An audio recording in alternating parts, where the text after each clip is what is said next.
ನಮಸ್ತೆ ಸ್ನೇಹಿತರೆ. ಕಾರ್ತೀಕ ಪುರಾಣದ 14ನೇ ಅಧ್ಯಾಯ. ಋಷಭೋತ್ಸರ್ಜನ, ಶಿವಲಿಂಗ ದಾನ. ಜನಕ ಮಹಾರಾಜನು ವಸಿಷ್ಠನಿಂದ ಕಾರ್ತೀಕ ಮಾಸ ಮಹಿಮೆಯನ್ನು ತಿಳಿಯುತ್ತಿದ್ದನು. ಮುಂದುವರಿದ ವಸಿಷ್ಠನು, ಜನಕ ಮಹಾರಾಜ, ನಿನಗೆ ಮತ್ತೊಂದು ವಿಷಯ ಹೇಳುವೆನು. ಕಾರ್ತೀಕ ಮಾಸದ ಹುಣ್ಣಿಮೆ ದಿನ ಅಕಳಕರುವನ್ನು ಮುದ್ರೆ ಒತ್ತಿ ಬಿಟ್ಟವರಿಗೆ 1,000,000 ಸಲ ಗಯಾ ಶ್ರಾದ್ದ ಮಾಡಿದ ಫಲ ಲಭಿಸುವುದು. ಈ ರೀತಿ ವೃಷಭೋತ್ಸರ್ಜನ ಮಾಡಲು ಪಿತೃದೇವತೆಗಳು ಯಾರಾದರೂ ತಮ್ಮ ವಂಶದಲ್ಲಿ ಕಾರ್ತೀಕ ಮಾಸದಲ್ಲಿ ಆಕಳ ಕರುವನ್ನು ಮುದ್ರೆಯೊತ್ತಿ ಬಿಡುವರೆ ಎಂದು ಕಾಯುತ್ತಿರುವರು.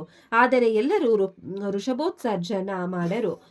ಹೀಗೆ ಧನಲೋಭದಿಂದ ಕಾರ್ತೀಕ ತಿಂಗಳಲ್ಲಿ ಯಾರು ವೃಷಭೋತ್ಸರ್ಜನ ಮಾಡುವುದಿಲ್ಲವೋ ಅಂತ ಮಾನವನು ಯಮಲೋಕವನ್ನು ಸೇರಿ ಅಲ್ಲಿ ಅಂಧಾತ ಮಿಶ್ರ ಎಂಬ ನರಕದಲ್ಲಿ ಬಿದ್ದು ಕೊಳೆಯುವರು. ವೃಷಭೋತ್ಸರ್ಜನದ ಫಲ ಸಾಮಾನ್ಯವಲ್ಲ. ಪಿತೃದೇವತೆಗಳಿಗೆ ಗಯಾ ಕ್ಷೇತ್ರದಲ್ಲಿ ಪಿಂಡ ಪ್ರದಾನ ಮಾಡಿದ ಫಲಕ್ಕಿಂತಲೂ, ಇಲ್ಲವೇ ಮಹಾಲಯ ಅಮಾವಾಸ್ಯೆ ದಿನ ಶ್ರಾದ್ದವನ್ನಾಚರಿಸಿದ ಫಲಕ್ಕಿಂತಲೂ, ಪ್ರತಿ ವರ್ಷ ಹಿರಿಯರು ತೀರಿಕೊಂಡ ದಿನದಂದು ಪಿಂಡ ಪ್ರದಾನ ಮಾಡಿದ ಫಲಕ್ಕಿಂತಲೂ ಹೆಚ್ಚು ಫಲವನ್ನು ಹೊಂದುವರು. ಆಕಳ ಕರುವನ್ನು ಮುದ್ರೆ ಹೊತ್ತಿ ಬಿಟ್ಟವನು ದೇವಋಣ, ಪಿತೃಋಣ, ಋಷಿ ಋಣಗಳೆಂಬ ಋಣತ್ರಯಗಳಿಂದ ಮುಕ್ತನಾಗುವನು. ಈ ಫಲ ಸಾಮಾನ್ಯವೇ. ಇನ್ನೊಂದು ಸಂಗತಿ, ಕಾರ್ತೀಕ ಶುಕ್ಲ ಹುಣ್ಣಿಮೆಯ ದಿನ ನೆಲ್ಲಿಕಾಯಿಗಳನ್ನು ದಕ್ಷಿಣೆ ಸಮೇತ ದಾನ ಮಾಡಿದವನು ಮರಣ ನಂತರ ಚಕ್ರವರ್ತಿಯಾಗುವನು. ಶಿವನಾರಾಯಣರ ಸನ್ನಿಧಿಯಲ್ಲಿ ದೀಪ ಉರಿಸುವವರು ಎಲ್ಲಾ ಪಾಪಗಳಿಂದ ಮುಕ್ತರಾಗುವರು. ಅಲ್ಲದೆ ಆ ದಿನ ಶಿವನಾಥ ಲಿಂಗವನ್ನು ದಾನ ಮಾಡುವನು ಇಹಲೋಕದಲ್ಲಿ ಆಯಸ್ಸು, ಆರೋಗ್ಯ, ಸಿರಿ ಸಂಪದಗಳನ್ನು ಪಡೆದು ಮುಂದಿನ ಜನ್ಮದಲ್ಲಿ ರಾಜನಾಗುವನು. ಶಿವಲಿಂಗವು ಸುಮ್ಮನೆ ಸಿಗುವುದಲ್ಲ. ಸಿಕ್ಕಿದ್ದನ್ನು ಒಳ್ಳೆಯ ಬ್ರಾಹ್ಮಣನಿಗೆ ದಾನ ಮಾಡಿ ಬಿಡಬೇಕು. ಕಾರ್ತೀಕ ವ್ರತವನ್ನು ಮಾಡಲು ಬಲ್ಲವರು ಶಿವಲಿಂಗವನ್ನು ಮೊದಲೇ ದಾನ ಮಾಡುವುದು ಒಳ್ಳೆಯದು. ಶಿವಲಿಂಗವನ್ನು ಕೇವಲ ಶಿಲೆ ಎಂದು ಉಪೇಕ್ಷಿಸುವವನಿಗೆ ಹಲವು ಜನ್ಮಗಳ ಪಾಪಗಳು ಬಾಧಿಸುತ್ತವೆ. ಶಿವಲಿಂಗ ದಾನದ ಫಲವನ್ನು ಎಷ್ಟು ಎಂದು ಹೇಳಲಾರೆ. ಮೋಕ್ಷಪ್ರದವಾಗಿರುವ ಶಿವನಾಥ ಲಿಂಗ ದಾನ ಶ್ರೇಯಸ್ಕರ. ಜನಕ ಮಹಾರಾಜ, ಇನ್ನು ಕಾರ್ತೀಕ ಮಾಸದಲ್ಲಿ ಯಾವ ಯಾವ ಕೆಲಸಗಳು ವರ್ಜ್ಯ ಎಂಬುದನ್ನು ತಿಳಿಸುವೆನು ಕೇಳು. ಈ ತಿಂಗಳಲ್ಲಿ ಎಳ್ಳು ದಾನ ಸ್ವೀಕರಿಸಬಾರದು. ಅಮಾವಾಸ್ಯೆ, ಹುಣ್ಣಿಮೆ, ಪಿತೃಕಾರ್ಯ ಮಾಡುವ ದಿನಗಳು, ಭಾನುವಾರ, ಗ್ರಹಣ ಮಾಡಿ ಹಿಡಿದ ದಾನಗಳಲ್ಲಿ ಹಾಗೂ ಕಾರ್ತೀಕ ಮಾಸದ ಎಲ್ಲಾ ದಿನಗಳಲ್ಲಿಯೂ ರಾತ್ರಿ ಭೋಜನವನ್ನು ವಿಸರ್ಜಿಸಬೇಕು. ವಿಧವೆಯು ನೀಡಿದ ಅನ್ನ ನಿಷಿದ್ಧ. ವೈಶ್ಯೆಯು ನೀಡಿದ ಅನ್ನ, ಶೂದ್ರನ ಮನೆಯ ಸ್ನಾನ, ನಿತ್ಯ ಕರ್ಮಗಳನ್ನು ಆಚರಿಸಿದವನ ಕೈಯಿಂದ ಅನ್ನ ನಿಷಿದ್ಧ.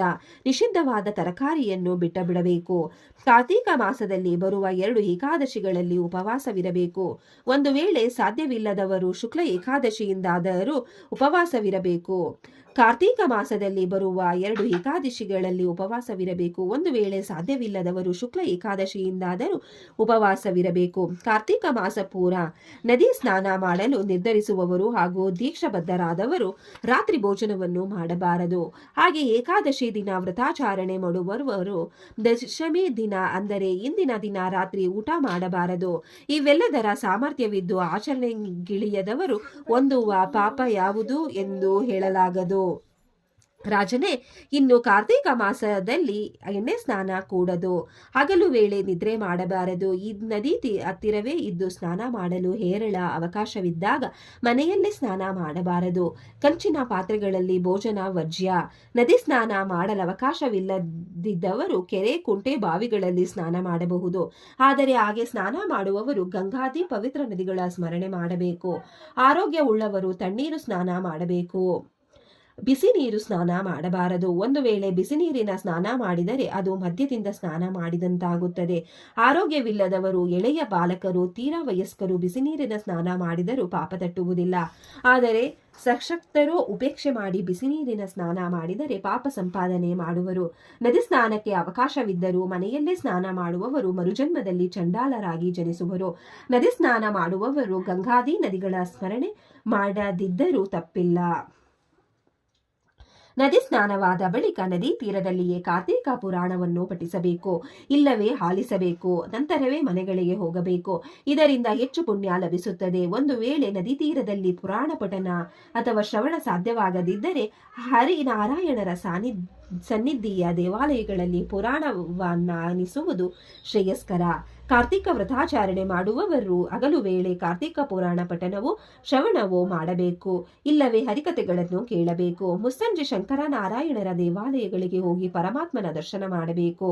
ಸಂಧ್ಯಾ ವಂದನೆ ಮಾಡುವವರು ನಿಷ್ಠೆಯಿಂದ ಅರ್ಘ್ಯ ಪ್ರದಾನ ಮಾಡಬೇಕು. ಬಳಿಕ ಶಿವನನ್ನು ವಿವಿಧ ನಾಮಗಳಿಂದ ಸ್ತುತಿಸುತ್ತಾ ಪೂಜೆ ಮಾಡಬೇಕು.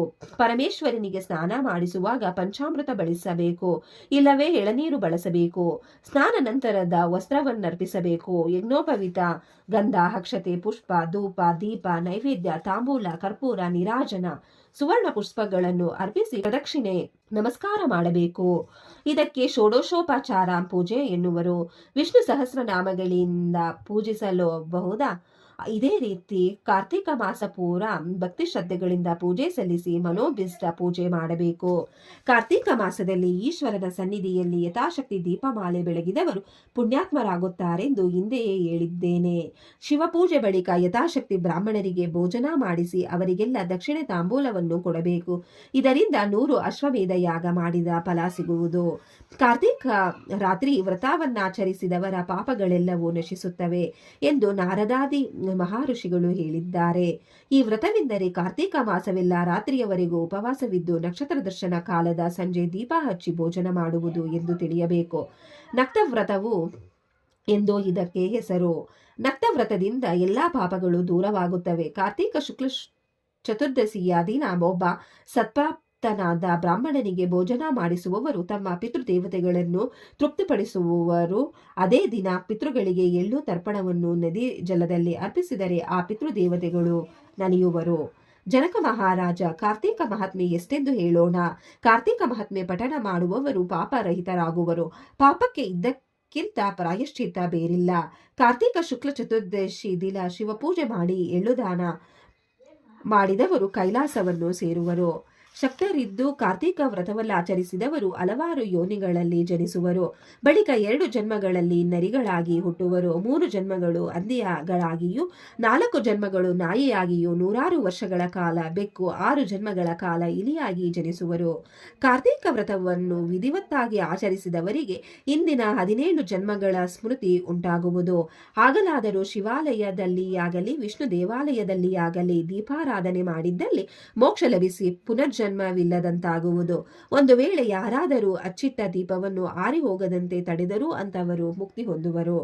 ಕಾರ್ತಿಕ ಶುಕ್ಲ ತ್ರಯೋದಶಿ, ಚತುರ್ದಶಿ, ಹುಣ್ಣಿಮೆ ದಿನಗಳಲ್ಲಿ ವಸಿಷ್ಠ ಮುನಿಗೆ ನಮಸ್ಕಾರ ಮಾಡಿ ಸರಸ್ವತಿ ನದಿಯಲ್ಲಿ ಸ್ನಾನವನ್ನು ಆಚರಿಸಿದರೆ ವಿಷ್ಣು ಸಾಯುಜ್ಯವನ್ನು ಉಂಟಾಗುವುದು.